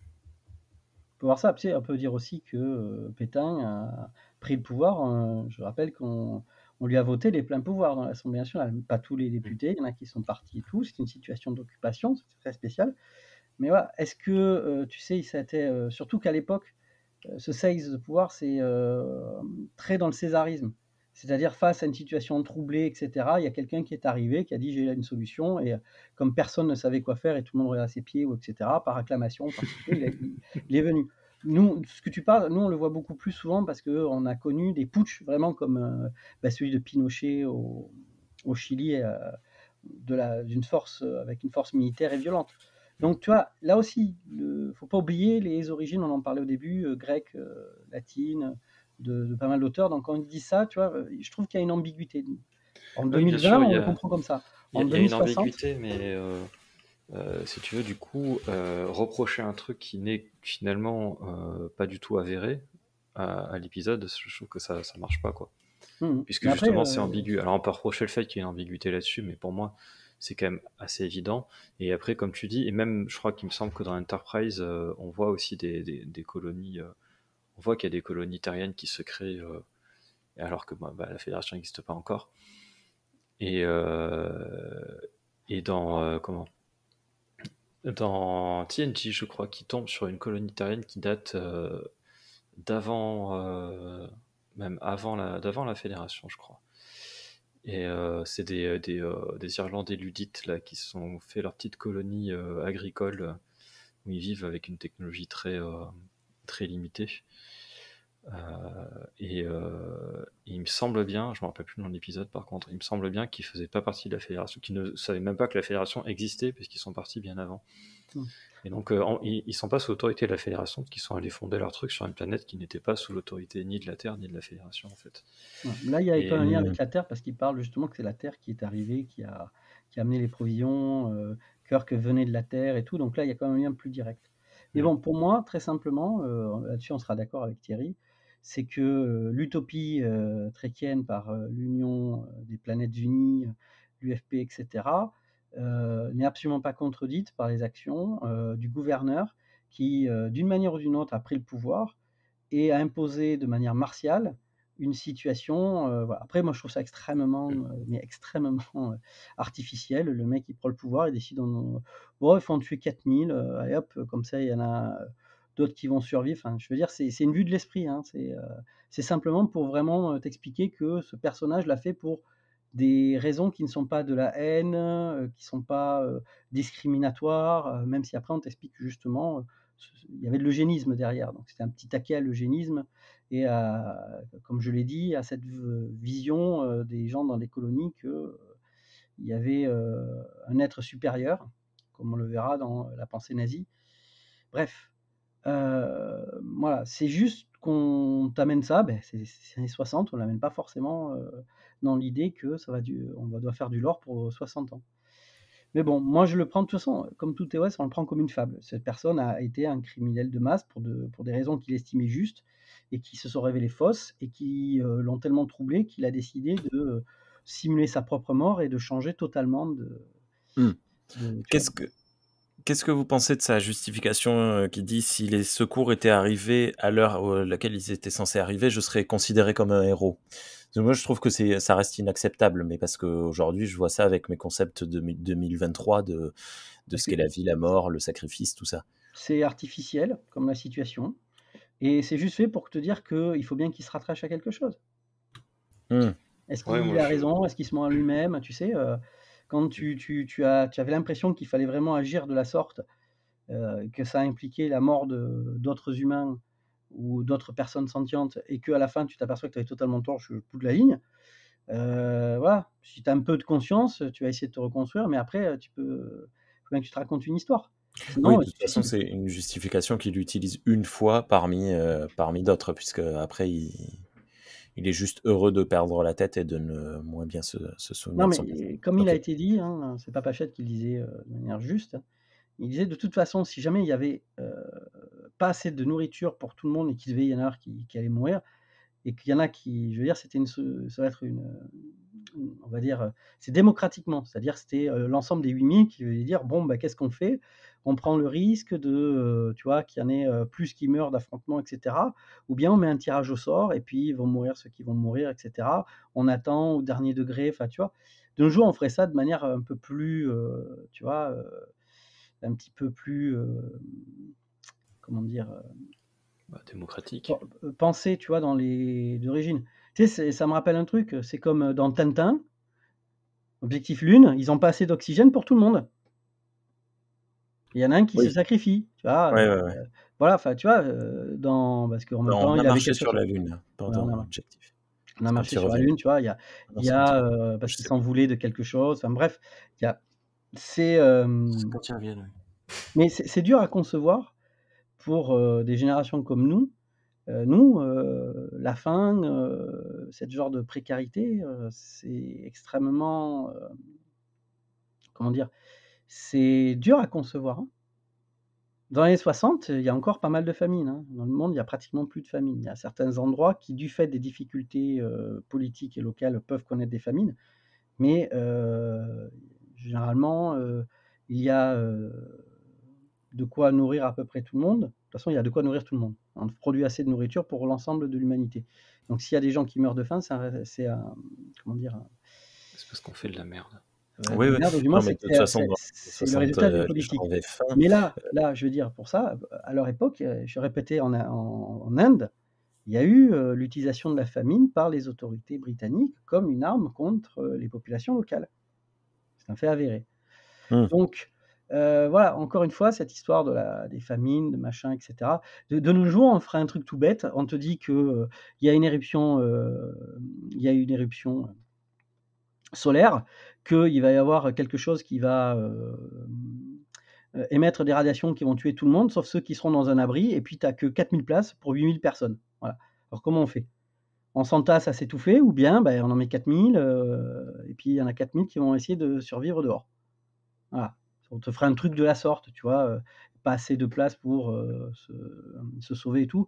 Là, l'idée de la faim, c'est vraiment quelque chose de très marqué années 60. Donc, pour répondre à ta question, moi, voilà, ce genre de justification, c'est une manière de dire que, il va pas te dire: «Ouais, j'avais tort, vous avez raison», parce que s'il pense ça, il a qu'à aller se rendre aux autorités et accepter un jugement. Il a décidé de simuler sa mort, de continuer à vivre, donc pour lui, il avait tort, mais il veut continuer quand même, donc il faut bien qu'il vive avec sa conscience. Ouais, c'est ça. Moi, je suis d'accord avec Matou. Je pense que c'est un mensonge qui se raconte à lui-même. Je pense qu'il n'y a aucun moment l'épisode te dit oui, peut-être qu'il avait raison. Enfin, je pense que le dilemme moral de l'épisode n'est pas là-dessus. Ok. Non. Après, c'était voilà, ce que t'en je penses, rebondissais. Je rebondissais simplement comme ça. Il n'a pas envie de parler, Guillaume. Et Non, là, la on te touche espace demandait marche si pas. tu étais d'accord ou pas. Ah bon? Voilà, Oui, c'est là, parce on t'entend. J'ai pas entendu quelqu'un me demander mon avis. Donc Parce que Thierry et moi avons parlé en même temps. Ouais. Ah, Qu'est-ce que t'en d'accord. penses, Ok. Demandez toi, qu'est-ce que t'en penses, Guillaume. Qu'est-ce que t'en penses, Guillaume, de Kodos, toi? Personnage torturé par. Joli book, hein. Je sais pas, je vois pas bien. ça. Tu l'as bien fait remarquer tout à l'heure, hein. En fait, moi, je me pose quand même la question de dans ce cas-là, voilà, qu'est-ce qui se serait passé? Enfin, la méthode utilisée la méthode utilisée est mauvaise, mais effectivement, pour la question se pose. C'est pas la question qui est traitée dans cet épisode, de savoir comment on peut sauver le plus de monde ou comment on peut en sacrifier le moins. C'est pas là-dessus voilà, c'est sur le poids de cette responsabilité. Maintenant, je suis assez d'accord avec ce que vous dites. En fait, je sais pas. Non, mais ok. Moi, je propose, au lieu d'en tuer 4000, t'en tues 2000 et tu donnes les 2000 à manger aux 2000 autres. Ah, Ils ont ouais. à manger. Tu Oui, sauves 6000 personnes sur 8000. Sauf que là, ça soulève un autre dilemme qui est le cannibalisme. Silent Green is made with you, man. Non, Ok, mais autre question que j'ai trouvée Moi, je te mange personnellement. sans problème, hein. Je mange tous, y a pas de problème. Oui, on le sait. Vous mangez. Autre question que j'ai trouvée un peu intéressante, qui rappelle la question: est-ce que TOS est réellement déjà dans l'utopie trekkienne ou fait partie, comme Enterprise, de la création de l'utopie trekkienne que l'on retrouvera dans TNG? Lors de l'échange entre Kirk et Léonore, très souvent, en fait, on a entre Kirk et Léonore et Kirk et Kodos, on a cet échange comme quoi les machines ont changé les humains, etc., etc. Et Léonore demande à Kirk à un moment: les machines ont-elles changé les femmes? Il lui répond: les mondes changent, les galaxies se désintègrent, mais une femme reste une femme. Alors c'est très rigolo, c'est très Tellement années années 60. 60 ce truc. Non, mais ça c'est assez merveilleux. Mais On par veut lui contre, dire qu'en gros, il a pas besoin d'une machine pour être en érection, c'est tout. le gingembre existe toujours dans le futur. Il le dit avec poésie, mais voilà quoi. Non, mais oui, d'accord, mais c'est pas là où je veux en venir. C'est pas là où je veux en venir. Picard n'aurait jamais répondu ça parce qu'on a établi, je pense qu'on est d'accord, que à l'époque TNG, l'humanité est différente. Oui. L'humanité a évolué, l'humanité est différente. Même si Riker se pose des questions dans le fameux épisode qu'on avait traité avec Thierry et Pauline, dont j'ai oublié le nom, sur The Outcast, il se pose quelques questions sur ce que c'est quoi que c'est une femme, c'est quoi que c'est un homme. Mais bon, dans TOS, clairement, c'est l'humanité d'aujourd'hui. Enfin, de son époque de production. Pas totalement, parce que c'est quand même un progrès par rapport à son époque de production. Oui. C'est tout, ok. Non, mais je veux dire, t'échappes pas à ce que tu es. Kirk est un héros des années 60. TOS, c'est une série des années 60. Même, tu sais, le kitsch que l'on voit, c'est un effet qui est voulu. Hein. Je veux dire, à l'époque, on faisait... le visuel, oui. Dans certains visuels kitsch, etc. Alors, dans cet épisode, comme dans toute la première saison, moi j'aime bien. Strange New World l'a repris dans son dernier épisode de la première saison en question. Il faut voir comment tu es éclairé. Tu as souvent un éclairage qui n'est que sur les yeux pour faire ressortir le jeu des yeux, etc. Ou autre. Tu as les femmes qui sont avec un filtre, tu sais. Leurs yeux brillent de mille feux. Voilà. Mais même un Kirk aussi, ça lui arrive. Flou aussi, sur tous les gros plans, enfin tous les plans serrés sur les visages, les femmes ont un filtre flou. Un filtre flou, enfin voilà. Bref, on est dans les années 60. Mais à côté de ça, il a décidé, en pleine guerre froide et en pleine guerre du Vietnam, je vous mets un Russe et une personne asiatique. Je vous fais le premier baiser entre une personne noire et un homme. Voilà. Tu peux pas leur demander d'être aussi progressiste que 20 ans plus tard ou 30 ans plus tard. Hein, les gens évoluent, les sociétés évoluent. Tu amènes, je veux dire, n'oublie jamais que c'est une série et elle doit avoir un public. Si tu leur montres l'épisode en question, tu sais, avec Riker ou autre, en plein les années 60, j'avais peut-être personne qui va regarder ta série, quoi. Ouais. Il y avait j'avais lu c'est Georges Takei, je crois, qui rapportait ça. Il avait une discussion avec Roddenberry dans une piscine. Apparemment, ils allaient je sais plus chez qui ils étaient, mais chez quelqu'un qui avait une piscine, ils étaient dans la piscine. Et en fait, il lui avait dit, alors on a traité le racisme, on a traité le sexisme, et il lui dit, et est-ce qu'on pourrait... Donc à l'époque, il n'était pas... outé, voilà, hein, donc il était perçu comme hétéro en tout cas. Et il lui dit, est-ce qu'on va traiter la cause homosexuelle? Et Roddenberry lui a dit, j'ai déjà pris beaucoup de risques avec cette série, et mon boulot c'est que la série continue, et il dit, si je fais ça, la série s'arrêtera. Et il dit mais j'ai envie de le faire, mais je peux pas le faire parce que la série s'arrêtera si je le fais. Donc il y avait une volonté quand même dans les années 60 de montrer une humanité qui était plus évoluée que l'humanité des années 60, mais ils le faisaient en partant de leur point de vue à eux. Et forcément, ça a ses limites, hein, c'est évident. Je pense que la série originale, et d'ailleurs Enterprise, je trouve, a quand même assez bien joué là-dessus. Elle se place finalement à mi-chemin hein, entre l'utopie quasiment absente et en début dans les prémices dans Enterprise. Et la série originale est un intermédiaire en fait entre Enterprise et la nouvelle génération.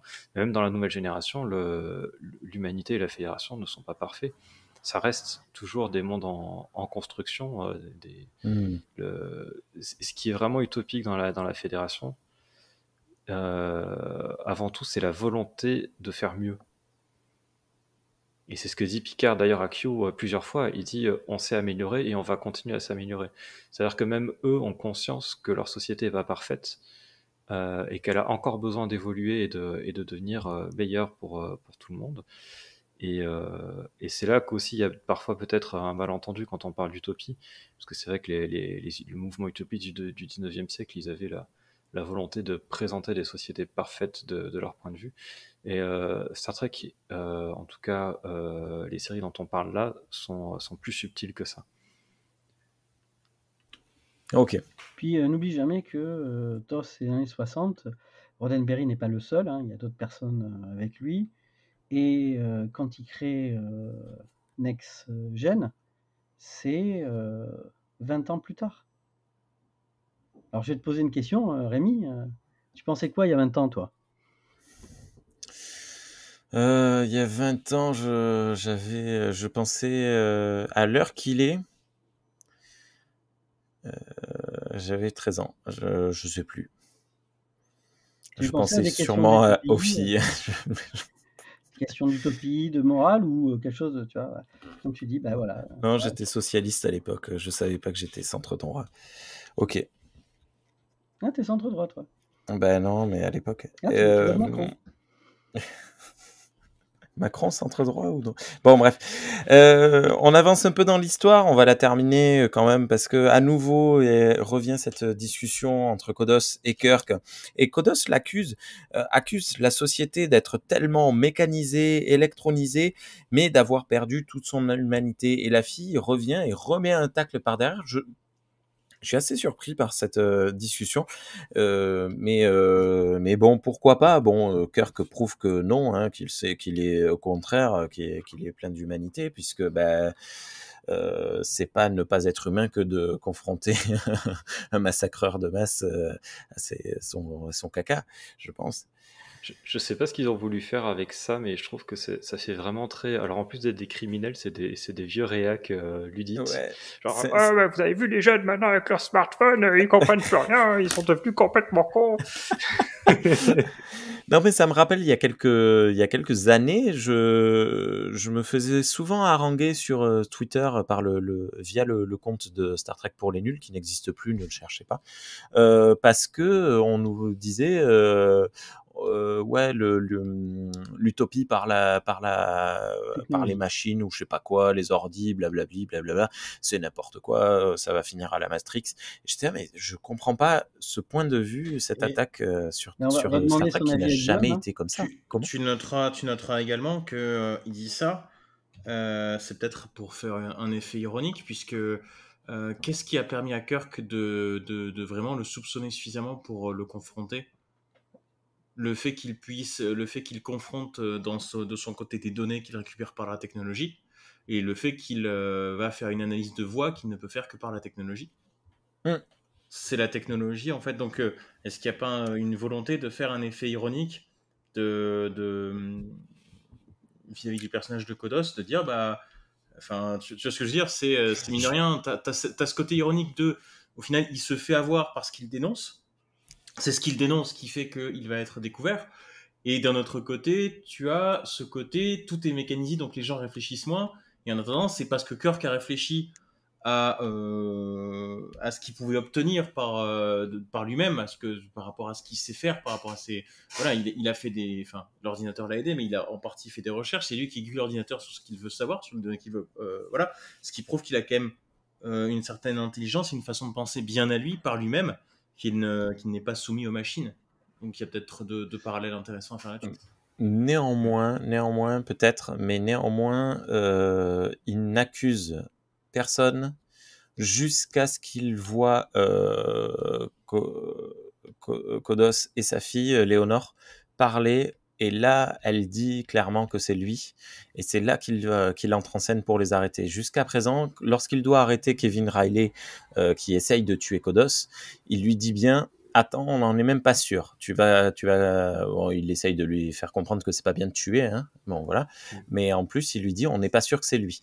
Et c'est la scène suivante. Les deux, le père et la fille parlent. La fille avoue que c'est elle la tueuse. C'était Émile la tueuse depuis le début. Et c'est à ce moment-là que Kirk entre en scène et essaye de les arrêter tous les deux. Mais la technologie, il s'est beaucoup appuyé dessus, mais il n'a jamais accusé tant qu'il n'a pas eu de parole, de preuve ultime. Non, c'est Oui, parce que même avec les comparatifs de voix, même avec les je trouve que comparatifs c'est pas de voix, encore il assez en doute. concluant à son goût Mm. et qu'il veut vraiment avoir une preuve indéniable. Ouais. Il faut comprendre, comme je disais, cette histoire des colonies, des hommes face à un état sauvage, renforce ta manière d'être un homme capable de s'adapter, d'être, on va dire, ce qu'avant ils appelaient un homme. Je mets des guillemets. Hein.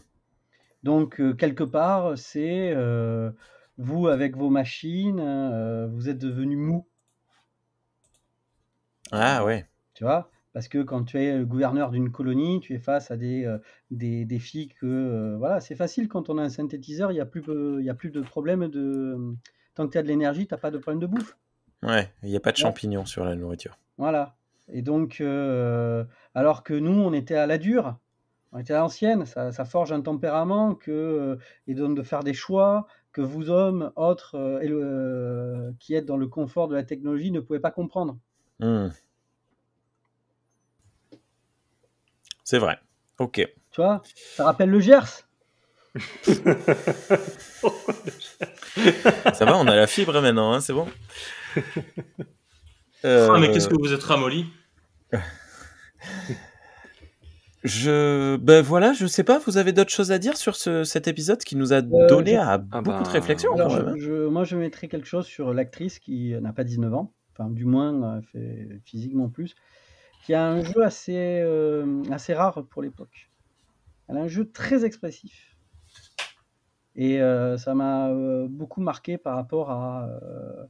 Il y a même des plans entiers sur l'expression de ses yeux. Et ça, par contre, c'est assez nouveau, je trouve. Même si, après le rôle, on est hélas dans le cliché de la femme hystérique. Bon cliché des années 60, encore une fois. Donc, on va passer dessus. Le nommer, mais le mettre sous le tapis, mais le nommer quand même. Mais voilà, je trouve son... Parce qu'à part ça, moi, le personnage ne m'a pas tellement déplu, parce que, comme on dit, c'est Kirk qui croit arriver à quelque chose par la séduction, se fait retourner complètement, donc elle est assez maligne pour retourner Kirk. C'est une actrice, donc elle joue très bien. Et le jeu de la comédienne est pour moi assez moderne, je trouve. Justement, tout est assez théâtral, comme tu dis, les poses de Shatner, dans pas mal de choses, alors qu'elle est beaucoup plus dans un jeu de cinéma, alors que les autres, et par exemple ceux qui jouent Kodos, sont dans des jeux beaucoup plus de théâtre. Ouais, c'est vrai. Moi, je tiens à préciser que son intelligence est surtout mise en... Enfin, comme il dit Matou, elle a la touche espace. Non. Non, remets la touche. Mais quoi? Qu'est-ce qu'il dit? Il a fait exprès pour que tu te taises.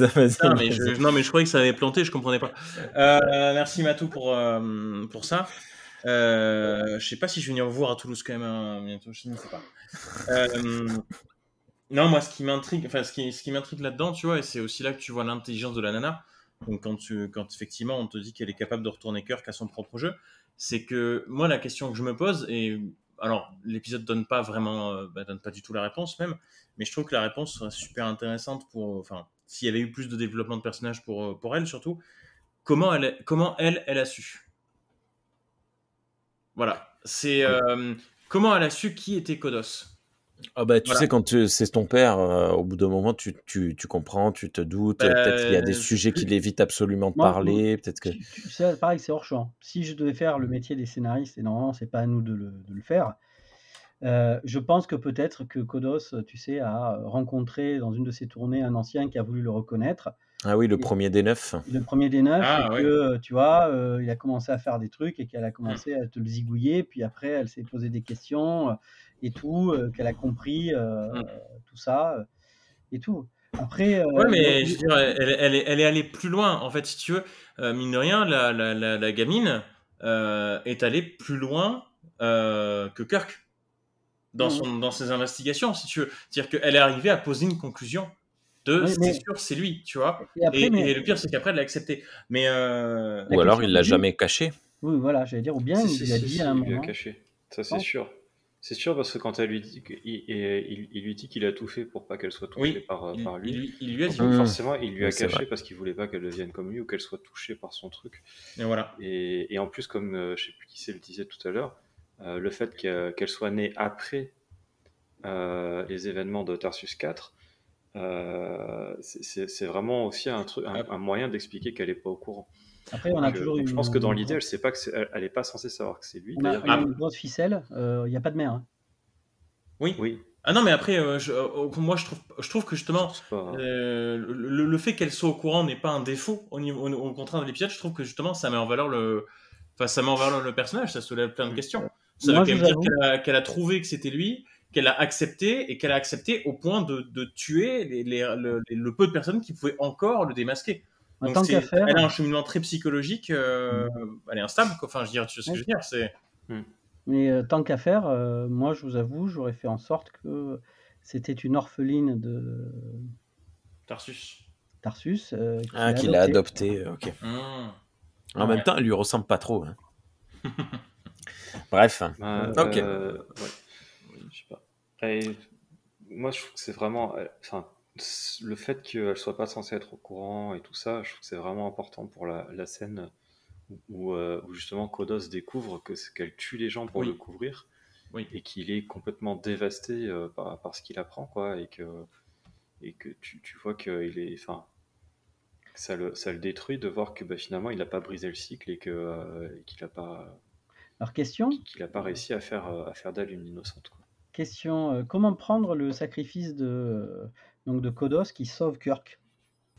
Ah bah. Allez-y, si moi j'ai une réponse, mais allez-y d'abord. Guillaume, un peu sur la tête. Oui, non, mais merci, je commence à avoir l'habitude maintenant, merci. Je saurais pas dire, je pense pas que ce soit une tentative de sa part de se racheter lui. Je pense que c'est une tentative de sa part de sauver sa fille et de mettre fin à ce cycle, justement. Parce que non seulement en mourant, lui, il aura la paix, non seulement en mourant, lui, il va peut-être faire comprendre à sa fille le mal qu'elle fait, qu'il voulait à tout prix lui éviter, et en plus de ça, il va sauver quelqu'un qui n'a pas à mourir, quoi. En fait, il met fin... Alors, en plus de ça, si tu remarques bien, il met fin à un cycle dont jusque-là, il ignorait tout. Parce que les 7 personnes mortes avant, il l'apprend à ce moment-là. Donc, je pense qu'il y a beaucoup de choses qui doivent se passer dans sa tête et je sais pas. Je pense qu'il y a un petit peu de tout ça. Voilà, au moins, il meurt. Enfin, je sais pas.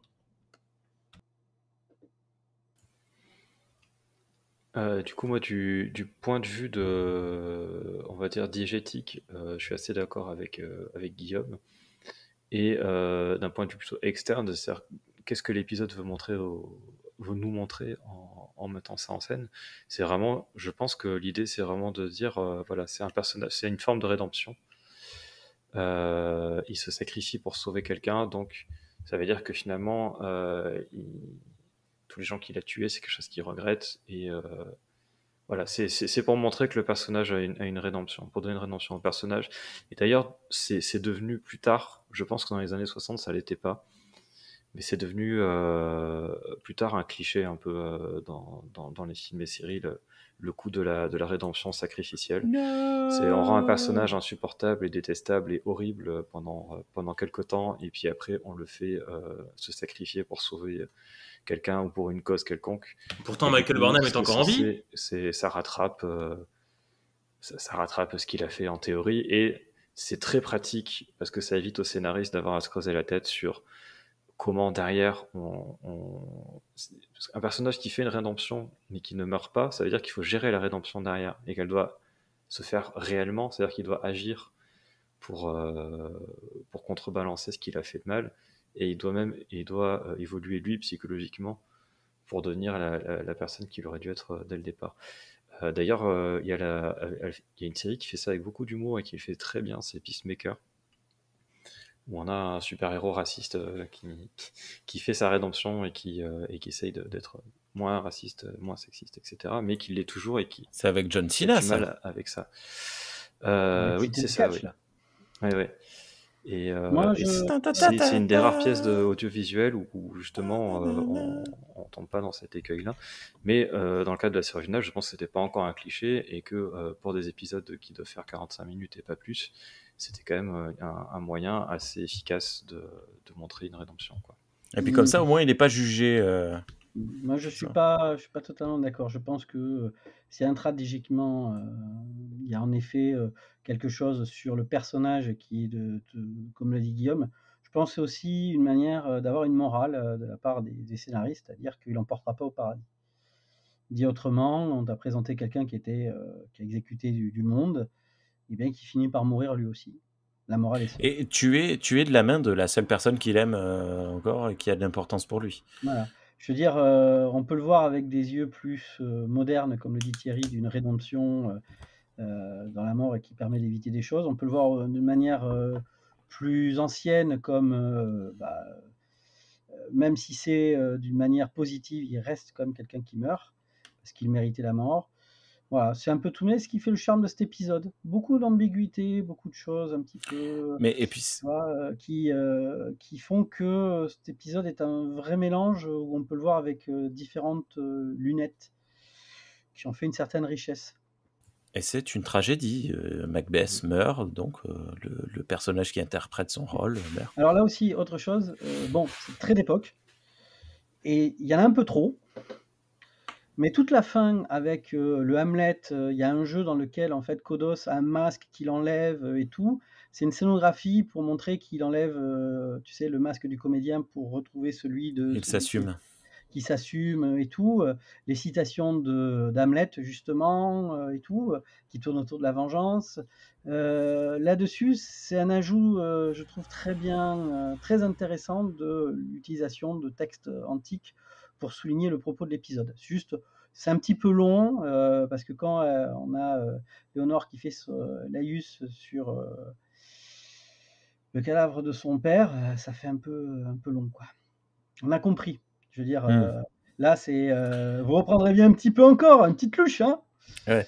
Mais c'est parce que c'est tout le temps qu'on n'a pas passé sur la mort de Tom, on la passe sur la mort de Kodos. Ok. Mais oui, Thierry, pour conclure. Pour conclure, non, j'ai encore plein de trucs à dire. Aïe. Moi aussi, bon, moi j'avais des trucs généraux à dire sur l'épisode, pas spécialement que sur celui-là, mais vu qu'on a traité un truc de TOS, mais du coup je te le ferai en conclusion. Ok. Non, mais pas pour conclure, Thierry, mais bon, on va quand même. Non, moi je conclue parce qu'après je vais écouter mes camarades.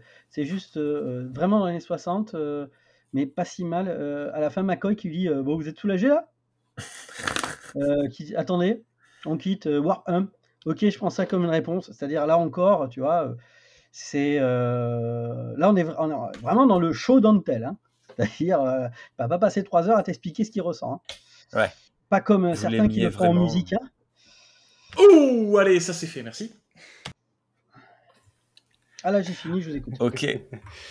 Non, mais on voit les talents d'enquêteur de Spock quand même. Qui, suite à ses soupçons sur Kirk, il va prendre toutes les personnes qui sont liées au truc bizarre que Kirk fait et qui va demander à l'ordinateur d'établir des corrélations.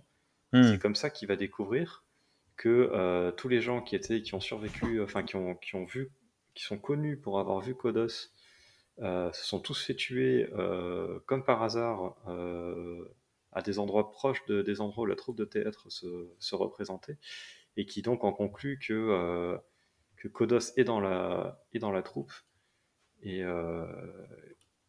c'est, je trouve ça cool. Voilà, c'est Spock. Il est très bon enquêteur, on le sait. Il est meilleur enquêteur que Kirk même, parce que Kirk s'est pas posé la question des autres témoins.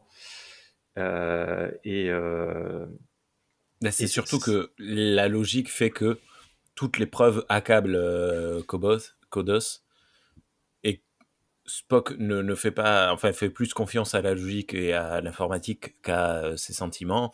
Kirk a peur de faire une erreur, a peur de se tromper, etc., etc. Donc c'est ce qui fait qu'il n'y va pas pour de vrai. Donc Spock va beaucoup plus vite dans ce cas aussi. Oui, si, oui, je pense que c'est ça, hein, c'est le bonus Vulcain, quoi. Mais et c'est ça qui permet quand même que finalement on ait des discussions entre les membres entre Kirk, Spock et Bones. C'est grâce à ça, quoi, et qu'ils vont ils vont le confronter, ils vont le voir, et ils disent bon, on a compris, maintenant faut qu'on en parle, quoi. Et ça, c'est intéressant aussi, c'est parce que justement, des discussions entre les personnages, ça appuie un truc. On en a parlé vite fait, mais je trouve que c'est vachement important. C'est que la question de la justice ou de la vengeance, elle est abordée. Et Kirk qui dit clairement que, on va dire, il a envie de se venger, mais en même temps, il le fera pas, parce qu'il estime que c'est pas la chose à faire, quoi. Et je trouve que l'épisode, autant il y a des trucs où Star Trek est toujours un peu ambigu, où te laisse te poser la question du qu'est-ce que il n'y a pas vraiment de bonne solution, comment on fait, c'est un peu à toi de décider la propre morale. Mais je trouve que l'épisode sur le thème de la vengeance, il est quand même très clair sur le fait que c'est pas une bonne idée, quoi. Parce que on a Kirk lui-même qui dit que même s'il en a envie, il le fera pas. Et on a Kirk lui-même qui va aller empêcher quelqu'un de le faire et qui va le convaincre de pas le faire. Et ça, moi, je m'en souvenais pas, hein. Je pensais que Riley, il se faisait casser la gueule pour l'empêcher de commettre sa vengeance, et qui va arriver à le raisonner. Et donc, pour moi, l'épisode, là, il prend un truc que Star Trek, du coup, fait finalement pas si souvent que ça. Il prend vraiment une position éthique, où il dit carrément, enfin, voilà, il y a rien qui va contredire ça. Il dit la vengeance, c'est pas une bonne chose, il faut pas le faire, quoi. Voilà, on est vraiment sur un truc assez tranché moralement, ce qui est même dans la série originale n'était pas si fréquent. Et je trouve que c'est important de noter, et je trouve ça cool. Je trouve que c'est un bon message quand même. Ok. Merci. Guillaume. Oui. Est-ce que tu aurais quelque chose à dire? C'est sur l'épisode en général, donc c'est pas nécessairement accroché aux thématiques propres à l'épisode. Voilà. Bon, alors déjà, voilà, c'est des trucs que j'ai dit un petit peu avant l'émission en off, mais ça va me faire marrer de les redire. Alors déjà, on a un épisode où moi je regarde forcément en VF, hein, puisque je peux pas lire les sous-titres assez vite. Voilà. Là, on a une VF particulière. Alors moi, celui que je préfère le plus dans la VFQ de la série originale, c'est Spock. C'est le VFQ. Oui, parce qu'il n'y a pas de... C'est quoi? Non, c'est pour les personnes qui connaissent pas. Version française québécoise, puisque la série originale n'a jamais été doublée en français, en ce qu'on appelle le True French ou la VFF. Voilà, il n'y a qu'une version francophone québécoise qui existe pour la série originale. Voilà.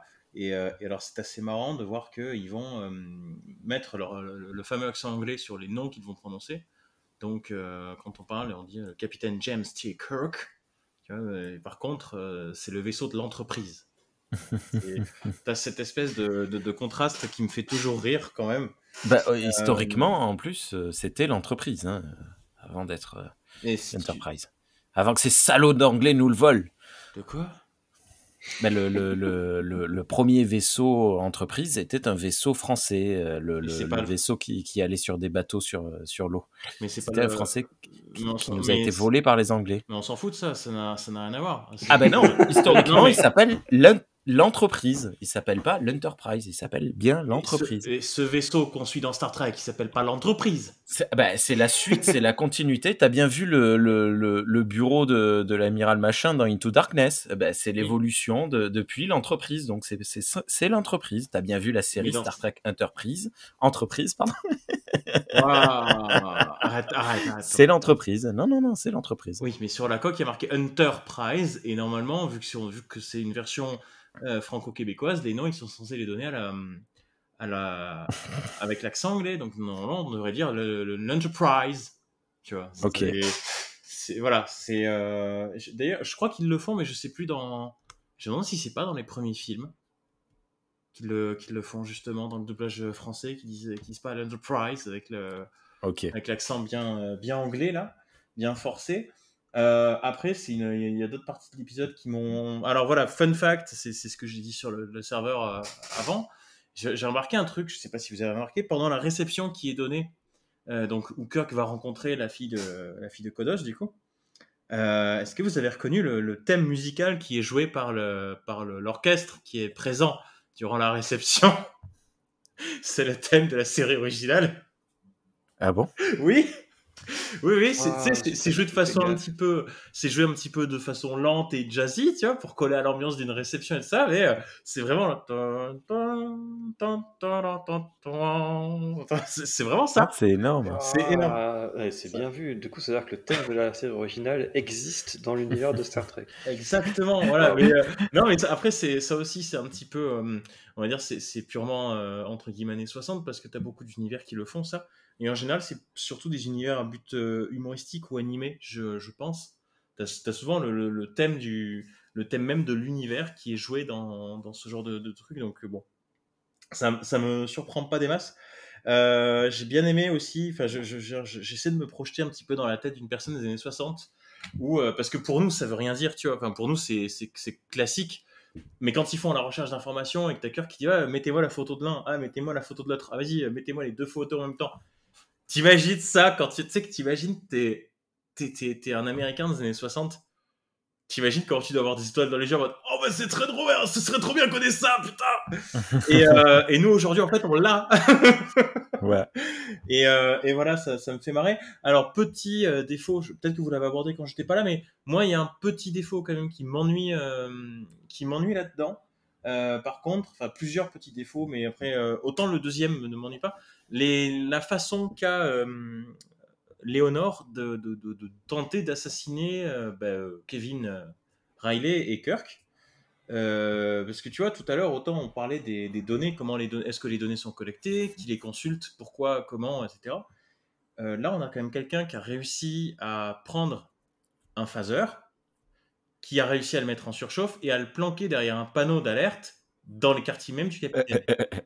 Oui. Alors, je suis désolé, mais déjà que pour la nourriture, c'était balèze. Surtout qu'après, on te dit Riley il s'est échappé. Ah, capitaine, la porte de l'armurette est fracturée. En phaser est porté manquant.